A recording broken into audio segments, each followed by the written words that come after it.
Good morning, everyone. Little different today. I hope you guys don't get sick from the car moving.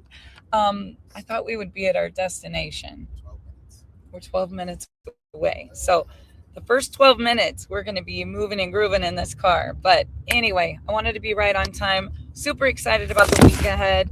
Drop in the comments, where are you coming in from? Let me know if you're watching it live. If you're watching the replay, comment #replay. And what I really want to know is, how long have you been following this? So every Saturday morning, 9 a.m., no guts, no story. I'm never going to miss it. But for those of you that are new here, my name is Barb Pitcock, and the title of my book is No Guts, No Story. Now, that book is in the process of being rewritten, or the second part of the story. But I started doing this back in 2006 on a Eagle teleconferencing line. And I remember then, whether I was at a kids' ball game, a softball tournament, whether we were at the lake house, wherever we were, I was dialing in to, free teleconferencing or Eagle teleconferencing. And then later, there became this thing called Periscope, I think it was. Is that what it was? And it would make a video. There was a Ustream. Then there was a Restream. Then there was a YouTube. Then Facebook Live became a thing. I have been doing this for so long. How many years is that? 2020 years. 2006. 20 years. Oh my goodness. We should have had an anniversary edition. When my kids were playing K-State, Hallie was cheering, whether we were at a Tulsa basketball game, I just don't miss a Saturday. And a lot of people are like, well, Saturdays are my day, and I could take every Saturday morning and go do what I want to do.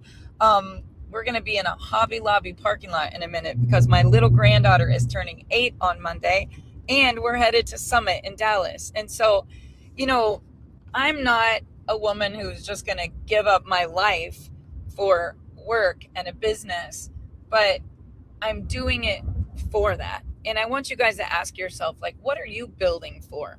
Not just financial freedom, but to have the time freedom. Good morning, Kristen. Hi, Christine.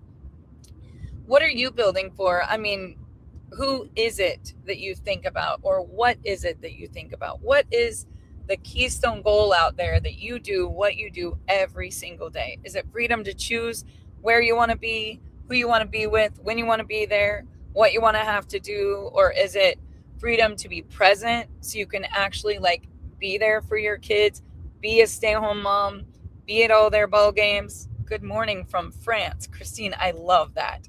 Hello, Missouri. We got all kinds of places on here. Good morning, Nina. So maybe you want the freedom to be able to go and celebrate a birthday party on a Monday and not have to be at work. Or maybe it's to buy that flight to go see your kids at college or your grandkids at college. You have your reason, just like I have my reason. And I think as you get older, reasons can change. So I want you to think, freedom doesn't just happen because you work less. Freedom happens because you sacrifice and you get used to doing the right things long enough consistently so you can actually experience whatever it is that is pure bliss for you. And it's different for everyone. So I want us to think about our focus. Freedom doesn't happen because I say, I'm going to go spend time doing what I want to do with the people that I love. Freedom only happens because I paid the price. There was an emotional payoff, but what a lot of people don't see, they don't see the sacrifice. And I think for some people, they have a really hard time with delayed gratification. We live in a microwave radar, 100-mile an hour, I want it now world, right? And people always think, when they see this shiny penny over here and that shiny penny over there, oh, that would be easier. Look at her life. Look at her influence. Look at her money. Look at her support. Look at her, in my industry, her upline leadership, or what her company does for her.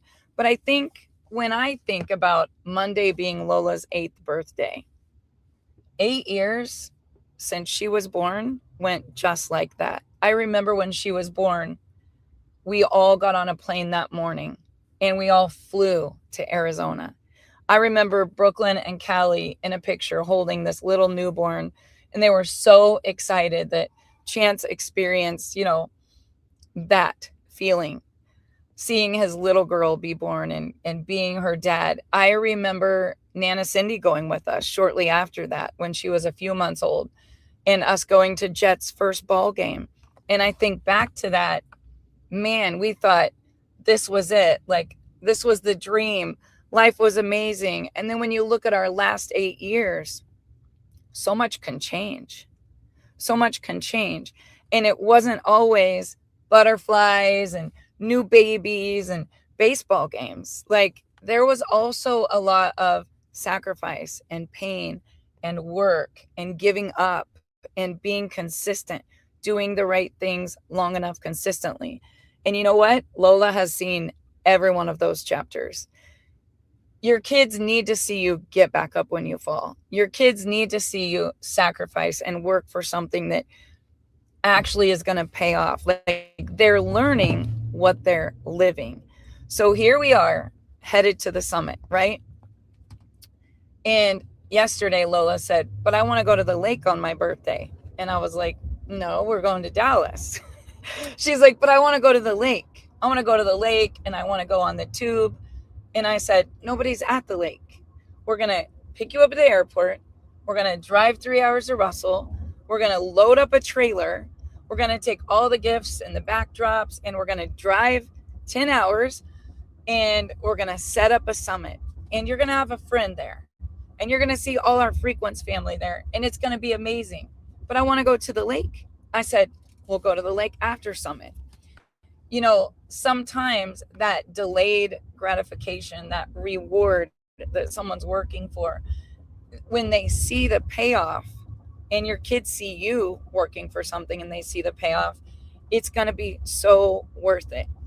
This week, Dave was shopping for Lola, and he said, I'm going to teach her how to be an entrepreneur. Actually, that was his excuse for his having fun on Whatnot. What a deal, what a deal. What is it? What does it say on Whatnot? What a deal, what a steal. And there's these things that the whole world wants right now called Neatos, right? And squishies. And Dave and I are completely different personalities. Like, I took him to a toy store yesterday, and oh my gosh, he could not be on a budget in a toy store, but we got something for Crew. We got something for Rosie. We got something for all the little kids of our employees. Like, Dave is just like a kid in a candy store, right? He's got a young, childlike spirit, but he doesn't want to have a budget when it comes to what he can do for our employees, or what he can do for our leaders, or what he can do for our grandkids. And I think freedom looks different for everybody.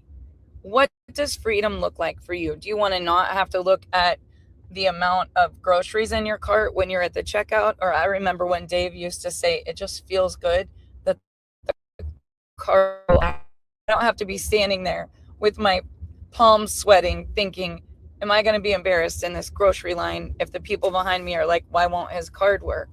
I want you to think about a dream that you have, or a focus that would actually be worth it if you sacrificed. And what does financial freedom actually mean to you? Like, who are you building it for? What would you be willing to sacrifice short term that deserves your focus in this season? And it's a season. It's not a lifetime, right? It's a season, not a lifetime. What would you be willing to give up temporarily if you knew that you could have long-term freedom? And when I think about that question, So I'll delete Whatnot. Dave said he's going to have to delete Whatnot. There's a subliminal message in here. There's not a subliminal message. I love watching you get so excited about a $6 Neato. Dave wins an auction for a $6 Neato. You would think he hit 777s on a progressive pot in Las Vegas. Like, I don't know. He loves it. You know, Chad. If you know, you know. Oh, I can't even with them. Sorry. But at the end of the day, when I think about that, I don't want to be a woman who just built an incredible business and missed out on her life. I want to be the woman who had freedom to be there for her family, but was also willing to give up time with her family to build people and leadership that would create a legacy in this life. And maybe that's what having guts really means. It's you getting uncomfortable. It's you doing something that's scary. It's you having the courage to take a risk, get out of your comfort zone, and say yes to a dream that literally scares the shit out of you, because that's exactly what we did. And you want to be building a life that you don't have to escape from. Be building a life that you actually love, that you can't wake up and feel like, oh, I have to go do this today. You want to wake up and say, I cannot wait to win this day. I cannot wait to work with my people. I cannot wait to do the things that really make my heart go pitter patter, pitter patter. And when I think about that, I want you guys to drop in the comments, what are some things that you do that you absolutely love? Because some people would say to me, well, I don't love network marketing. Okay. Now, if you asked me if I like network marketing, I don't know that I would say, oh, I love the daily method of operation. I love the rewards. I love helping people. I love seeing other people win. Nobody loves to go in their office and take time away from whatever is fun and sit down and, well, I do love to, actually. I say nobody, I love it. I love to sit down, read a book, work on my skills, improve my craft, look at my vision board, get a bigger dream, set a lofty goal, and crush it. Like, that does make me tick. But I remember 30 years ago when we first started thinking, I don't want to leave my kids and go to this meeting. I don't want to miss out on a family barbecue and go to a Saturday morning training. I don't want to get on an airplane and have to fly to a convention for 3 days and leave my 2 babies and my, one was on the way, and leave them with grandma and go 10 hours in a car, 17 hours to Cincinnati, whatever we did. But I had this vision that if I did the right things long enough consistently, there would be freedom. And, I was talking to my nephew Slade this week, and he was saying things about like people that work for an hourly wage and they're not getting paid enough. And then people that are paying that hourly wage aren't paying enough in his mind. And then he said, and the people that are paying the hourly wage that won't give a portion of it or won't just do it on commission, like they're living the dream. They're doing this and they're doing that. And here's this person only making $15 or $20. He was getting ready to hire someone. And he was saying to me, like, don't you think I should pay him commission? And I said, well, you can't feel guilty if you make $1,000 a day and think, oh, I got to give this person that's working for me just because you've been an employee. And, he started to make a lot of money and he wants to be so generous. And I said, it's great to be generous, but you got to think about the sacrifice, the overhead. Right now, he lives with me. He doesn't have a shop. He doesn't have utilities. He doesn't have the insurance of all that. He doesn't have the property taxes. And I was saying to him, a lot of times in my traditional business, I've had 6 employees and a building and the insurance and the overhead and the utilities and the shipping charges and the raw materials charges. And maybe there's a month where 5 retail stores weren't that busy, but I had all these people that I had to pay an hourly wage or commission. I said, you've got to think. The employee-minded person is not willing to take the risk that you're willing to take. And that employee is going to get paid whether business is good or not. But you're going to have to foot the bill. You're going to have to sacrifice. Everybody else might get paid and you might not get paid. And he was like, well, how could that be? I think sometimes, and a great book to read on this is Rich Dad, Poor Dad. I think sometimes we have to expand our capacity and not be employee-minded. It's great to be an employee. I've been an employee and I'd be the hardest working employee. I realized really quickly I wasn't very good at having a boss. I don't want anyone to tell me what time to show up, what time I can go to lunch, when I can vacation, how much I can spend on a vacation. I didn't do well. I mean, I worked hard. I would outwork everybody there. I was loyal. I was on time. I wasn't afraid to scrub a toilet or do the front door. I didn't have any entitlement. I just knew I needed to be a boss, not work for a boss. Now, maybe you don't know how to get out of that employee quadrant over to being your own boss as a business owner or as an investor or as, someone that is self-employed. Read the book, Rich Dad, Poor Dad. It will literally change your life, because people who truly achieve massive freedom, sometimes they're employees, but they also have an investment portfolio or they have a self-employment portfolio. They are business owners as well, not just having one person be in charge of everything they do. And maybe that's not for you. Maybe you love your job. If you love your job and you love what you do and you're an employee, you can still create freedom.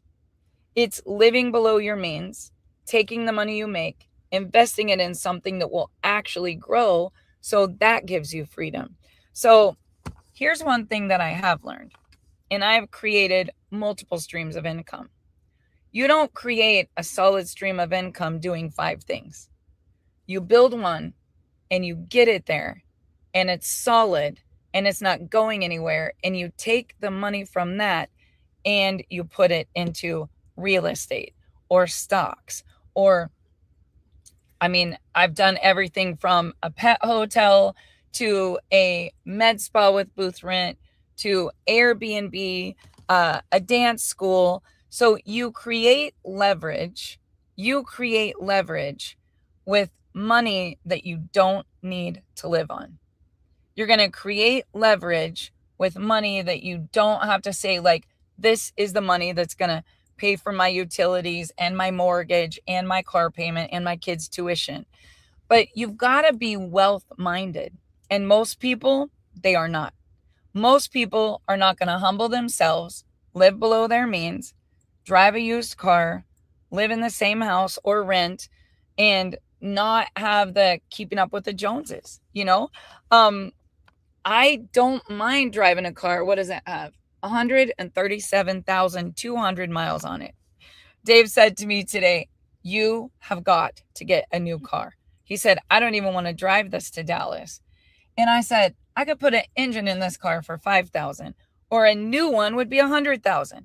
I would rather put that money into the leaders in my company, an incentive trip, an investment property that I could bring them to and have a retreat on the lake. Like, I don't want to make stupid decisions based on how it's going to look. If I pull up in a new ride or I buy a new crib, like, I've just never been able to think that way. And I want to ask yourself, you don't have to comment. Ask yourself, am I living below my means? Or am I living a lifestyle that I can't afford? Because that was one of the very first lessons I had to learn. Live below your means, because you can take that money that you have left over to put into your business so you will actually make more money and have money left over. Don't strap yourself. Cut up your credit cards. Dave and I never had a credit card. Well, we had credit cards, but we didn't until Frequence was literally over $1 million a month. And I had to have a credit card to fly people or do whatever and then pay it off. It just made sense. I hate credit cards. And the only reason why I got one was to keep track of the travel, the flights, the conventions, the free cruises we were paying for. Like, I would not put something on a card that I couldn't afford to buy. And I think we live in a world where people put everything on a credit card so they can have it now and make the payments later. And if that's you, let's burn that credit card debt. Let's burn that freaking credit card debt, because if you were just making an extra payment on it, you would pay it off so much quicker. People are strapped. They don't have the extra money to do it, and they don't know how to make the extra money to do it. Another thing that I would do is I would look at the little things that you spend money on. It's not the car payment and it's not the house payment. It's all the little stupid spending that you don't even realize that you do. Oh my gosh. I used to go to Hobby Lobby and lose my mind. I used to go to this little local boutique and I would want all the cute new things. I would see a sale rack and think I had to buy everything on the sale rack because it was a good deal. And then I would have all these things that I really didn't need, and I would be out of money. Things that you can think about: subscriptions on your phone, all the things, how many cable boxes I used to have. That was one of the things that I was like, do we really need this in every single room? Crazy little things that I didn't think about that were actually big things. I'll tell you, your two biggest expenses that keep you from freedom financially are taxes and insurance, and nobody thinks about it. This week, I had a guy that quoted me insurance, and this was house insurance, and found a way to cut it 50%. Now, you might not think that's a big deal, but as a real estate investor with Airbnbs and multiple properties, it was tons of money. And I didn't even think about it. Didn't even thinking about it. Now, oh my gosh, Joe says, ouch, went to Hobby Lobby last night for a wedding. I know, it's so easy to, Dave's in a Hobby Lobby right now. That's why I'm saying it. We have a birthday party Monday and it's so fun, but sometimes we will emotionally overspend because we see all the 50% off signs. They do that for a reason. It's not really 50% off. They jacked it up twice and then they made it 50% off to get you to impulse buy. That's what they do. It's why they put all the things at the counter where you're checking out. So you'll grab them, the as seen on TV and all the great deals.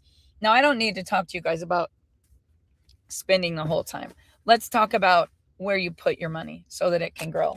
I read a great book this week. My mom got it and she gave it to me, and she doesn't read. She told me that she read the book once and then she read it a second time and that I needed to read it. So I sat down and read the whole book and it was amazing. But Dave and I have been working on our Talks for Summit, and we are building leaders to create multiple 6 and 7 figure earners. And you want to be able to lead by example. Now, here's something that I'm going to say to you that we're going to teach on next week, but you're this close to a breakthrough. You're literally this close to a breakthrough. And I'm going to say something that might really hurt your feelings. Don't take it personally, but this is one of the most important things if you're going to build wealth. Who are you listening to? What are they doing to you? And is that okay? Write those 3 questions down. Who are you listening to? What are they doing to you? And is that okay? Now, when I opened a dance school and I wanted to have the biggest dance school ever, my dance teacher had moved to Colorado and she was always in competition with the other dance school that was amazing. And in her mind, our town was too small for that dance school. Our town was too small for 2 dance schools. Nobody's paying $1,000 a month for dance. Nobody's going to do this. Nobody's going to do that. But when I left my little town and I went 30 minutes away to the busiest dance school at the time, I said, what do you think the secret is to you having the most successful dance school? And I took notes. And what she said was, I can teach the classes I want to teach, and I hire other instructors, and I leverage my time, and I leverage other people's time. And I built a massive dance school that this lady is now 75 and she still has a massive dance school. But she was the GOAT when I was a 14-year-old learning to dance. And I always heard about this dance school. Now, there is competition. There are other people that started dance schools, but there's always that one that was the first one, that was the icon, the legend, right? When I opened my salon, I live in a little town of 2,000 people. They said, Russell is too small for all these salons. Everyone's going out of town to the fancy salon. Nobody's going to pay $35 for a spiral perm. Nobody's going to pay for a Brazilian blowout.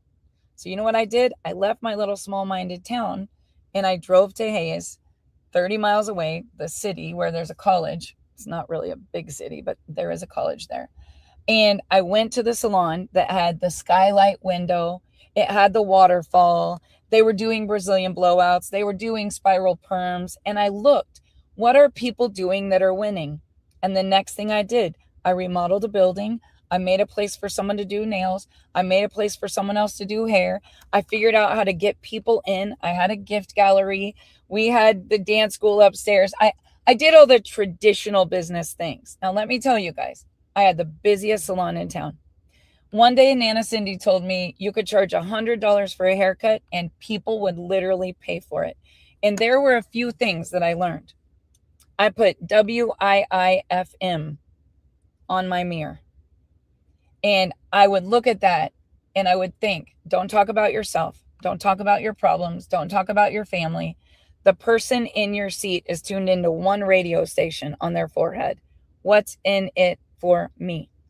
I also put a little sign with 4 monkeys and it said, the 4th gossip always gets shot and the 3rd one just walked out.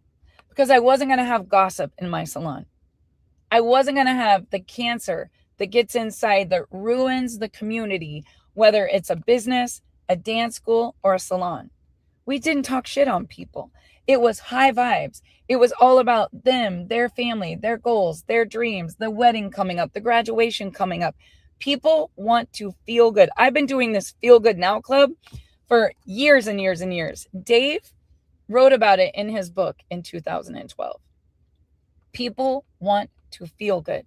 They stay where they feel good and they leave where they don't feel good. Now, I could talk to you all day long about building traditional businesses. We then opened the biggest CBD manufacturing when CBD came out. We were the first to take it farm to jar to market. We had 1,200 private label companies. I mean, we crushed it. We had Hard Rock Hotel or founder of Fiji Water, you name it, right? And Dave and I created a community where we knew we could take a person's idea, put it on a private label bottle, whether it was lotions, bath bombs, CBD, you name it. When I got to market, I was the one building the relationship, showing them what's in it for me, how much money they could make, what the product would do. It's marketing, guys. It's literally marketing. And when you figure out what you love to do, and you consistently do it every single day, and you help other people win, you will win. So the industry of direct sales has been my main focus for 30 years. But there was a time in there where I thought it was gross. There was a time in there where I had been burned, I had been hurt, I had lost my trust in people, I didn't think people were good, I didn't think the industry was good, and everybody I talked to was saying the same thing. And I want to tell you a valuable thing that I learned. Who are you listening to? What are they doing to you? Is that okay? Is that okay?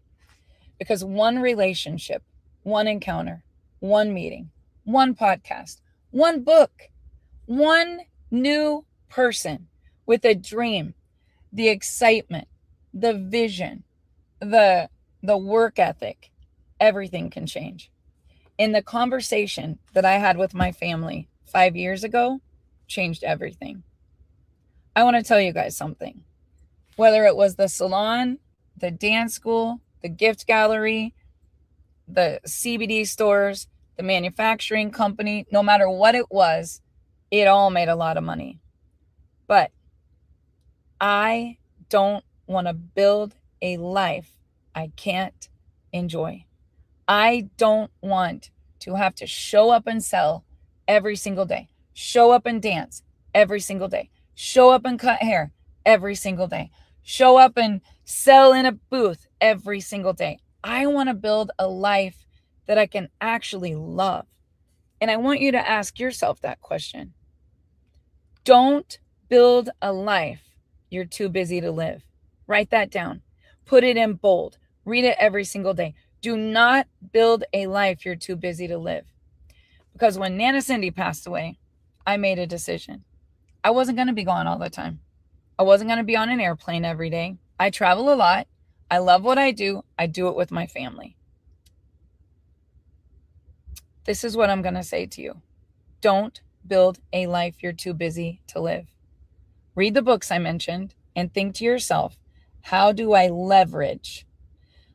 J. Paul Getty said, I would rather have 1% of 100 people on my team than 100% of just my own. I would rather have 1% of 100 people on my team than 100% of my own. And this week, my nephew Slade, Aunt Barb, I can do this business that I'm doing and make $1,000 in a day. But what if I could get someone else to help me and we could do it in half the time? Agree with that 100%. But you can't give somebody something that they didn't also work for. You can't just give someone success. You can't give everything away because it doesn't teach them the capacity. It doesn't teach them the work ethic. It doesn't give them the lessons that they need to handle that money. You give someone money that didn't really have to go work for it and sacrifice to earn it, it will be gone so quickly because there's no value there. There's no value. They didn't bring the value to the marketplace. They've got to feel significant. They've got to feel groomed. They've got to feel like they're competent enough to lead and build. They've got to know how to take that money and make it grow. You can't just give somebody something. They have to appreciate it. So I want you to think about this. Following the crowd won't get you anywhere. Following the crowd won't get you anywhere. You've got to be the one. And part of avoiding being trapped like a hamster on a wheel is being able to change your beliefs and get a different result. Now, I will tell you, the strategy for success means you've got to have an intention. My intention has to be freedom. My intention has to be building legacy. My intention has to be building people that will be so strong to carry on and build a business. But I also have to cast away all doubt. And I got to be laser focused. I can't be listening to anybody and everybody because what goes in must come out. So I'm going to ask you again, who are you listening to? What are they doing to you? Is that okay? Because your RAS, this is a big word I studied all week, reticular active system, sees what it wants to see. If I see something in the news and I have a certain belief, I'm going to see it the way I want to see it. And I'm not going to talk about it because I was perplexed half the week. But I can't unsee certain things that I see. I can't unhear certain things that I hear. I can't watch it. I can't watch it because it makes me think people are stupid. People are mean. People are uneducated. The world is screwed. Like, I can't even go there. My heart won't let me, right? What I can do is get around people that want to make a difference, that do understand, that are educated, that do care, that don't judge, that are willing to serve and help and make a difference. And what happens is the mind, what goes in, must cast away all doubt and be laser focused on a positive result. So here's what happens. The reticular system processes whatever goes in and it puts it out, but it can't process too much. And whatever it processes, it confirms and says, that's it. I see it. It's a certain way. So if you're one political party and you read the news, you think one way. The other political party reads the news, they think a completely different way. And they're both dead set on their beliefs because they're stacking beliefs and they're seeing what they want to see. It leads to a phenomenon known as confirmation bias. And it's the idea that when we believe something is true, we will find all the evidence to support. See, it's true. Look at this, that person. If the culture begins to believe network marketing is screwed, real estate is in the tank, 2 dance schools can't survive in this town, nobody's paying that in a salon, all those people believe that way, they'll bring it into fruition. So Ed Mylett, I love his podcast. And I always follow him because I think he's a very brilliant businessman and a smart investor and incredible coach. But here's what he says. I wrote it in my notes. If you believe there are deals to be had and you can make great money in this market, you'll find deals to support that.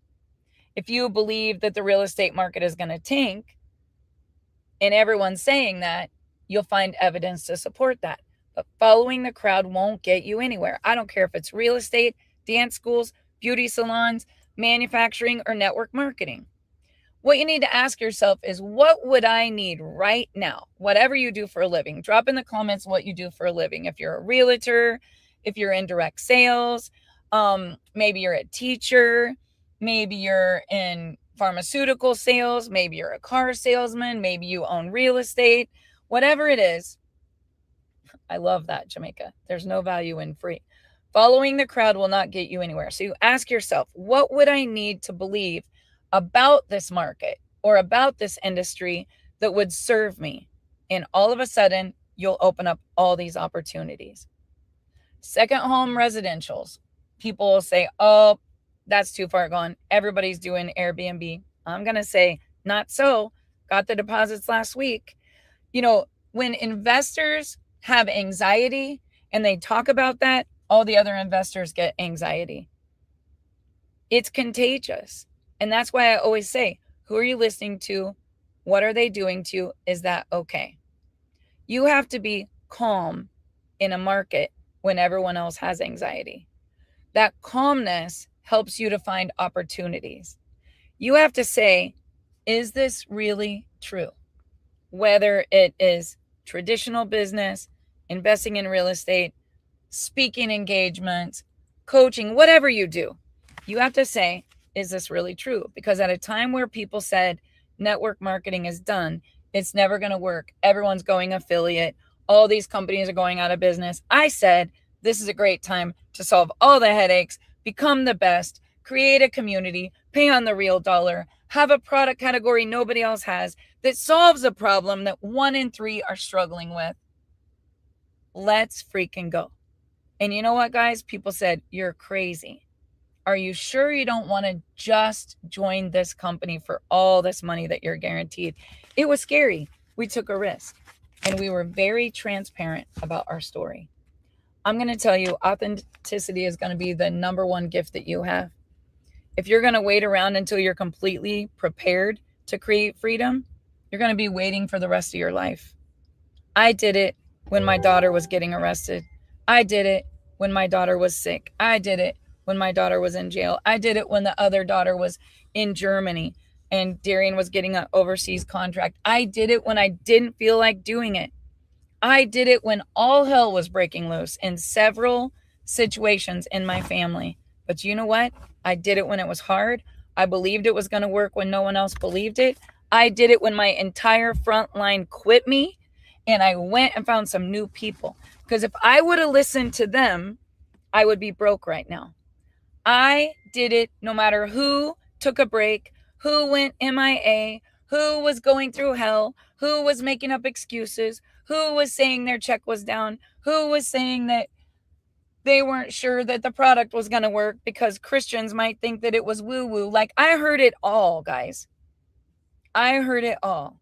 And I had to stand in my faith and say, I'm going to do this with or without you because I'm going to create a life that I'm not too busy to live. I don't know how you're going to leverage your time, how you're going to leverage your income. I don't know how you're going to pay off your credit cards, get into a house that you don't have to rent, be able to drive a car that you love, be able to pay off tuition. But here's what I know. For me, I would put this industry above anything I've ever done, even flipping a house. And that's fast money. I love real estate. But I want to tell you the difference in real estate and flipping a house and direct sales. When I do real estate, I get paid. I feel good. I make a lot. When I do direct sales, they get paid. They feel good. They make a lot. That's just more in alignment with who I am. And it really makes me feel good. So you got to define what your dreams and goals are. What's going to make you feel good? Not what is going to be easy. Not what is going to be fast money. Maybe it will be for you. Depends on your work, how fast you build. You want to make a little bit? Tell a few people. You want to make a lot? Tell the whole world. But here's what I know. You can make excuses or you can make money. None of us are ever going to make both. You got to do the hard thing. And sometimes you got to look in the mirror and say, who am I listening to? What are they doing to me? Is that okay? Who am I working for? What are they making me feel like? Is that okay? How do I spend my days? Am I too busy to have a life? Or do I actually have control of my time to do what I want, when I want to do it, wherever I want to do it, and to have the money to pay for it? And that's why I chose the avenues that I chose. Everybody gets to make a choice. This is not a dress rehearsal. None of us are getting out of here alive, and none of us know what day that ticker is going to stop ticking. But here's what I decided at 55. It wasn't going to just be about money. It wasn't just going to be about stuff. It was going to be about making impact and truly doing something that I believed could change the world. And every single one of us has things that we're passionate about. Every single one of us has things that we believe in. Every single one of us have things in this world that we say, if I could make a difference and solve that problem, I would be all in. And that's why I chose Frequenz. That's why we invented Rise. That's why the Source Minerals. That's why Invisible Angels. That's why direct selling and a company that pays on the real dollar. And you guys, every single one of you has something inside of you that you could go do. Every single one of you has something inside of you that makes you tick with purpose. You just got to follow that dream. You got to follow that dream, and you got to outwork everybody else that is your competition. And you got to work smarter, not harder, with systems that actually will create that portfolio for you. So I hope that this inspired you. I know I shared with you several great books to read. The books that I've read this month, of all of them, I got a new one this week. Oh my gosh, this is my new favorite. The John Maxwell Leadership Bible. Guys, last night, Callie and Crew called and I said, Crewy, I'm reading a book to Davey. And Callie's like, he wants to read about dots. And I was like, oh my gosh, I can't put this down. Every page in it. And I've never been a girl that liked to sit and read the Bible. I would, to look for knowledge and nuggets, but it was always kind of straight over my head. My faith is strong. My ability to focus and read that book, not so strong. But this one's so good because it breaks down every story. And at the bottom of the page, it talks about leadership. And there's so many great examples of leaders in this book. Also, a lot of examples of what not to do as a leader. And a lot of great stories. So I don't know what inspires you, but I hope today that I did. And I hope that you will make some decisions with your reticulator activating system, because you're going to see what you want to see. And I want you to see the life of your dreams and all the reasons why you can have that, and you can move into a newer home, and you can pay off your credit card debt, and you can repair your relationships. You can get well, all the things, instead of all the reasons why you can't. And maybe you just needed someone to tell you that, raise the rent and kick them out. Eviction notice, all the little naysayers in your head, and let's put some good stuff in there. Let's start looking for evidence that you are enough, and you do deserve it, and you can have it, and you are the best, and you will be free, and you will be happy, and you will get out of debt, and you will get paid what you're worth, and you will be valued, and you will be loved, and you will have peace of mind. When you say that every day, your little system, Dave calls it Tom and Jerry, how it goes and finds it. It finds whatever it needs. The subconscious mind is so much stronger than any of you realize. And Earl Nightingale said it, and I learned it 30 years ago. You will become what you think about every single day. So change your thoughts, change your life.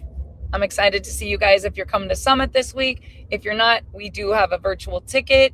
If you don't know what Summit is, you need to know what Summit is. We are building incredible leadership and teaching people how to build wealth systems and a mission that is so much bigger than the commission. So I hope you guys are inspired. I'll see you next Saturday on No Guts, No Story. Have a great day, everyone.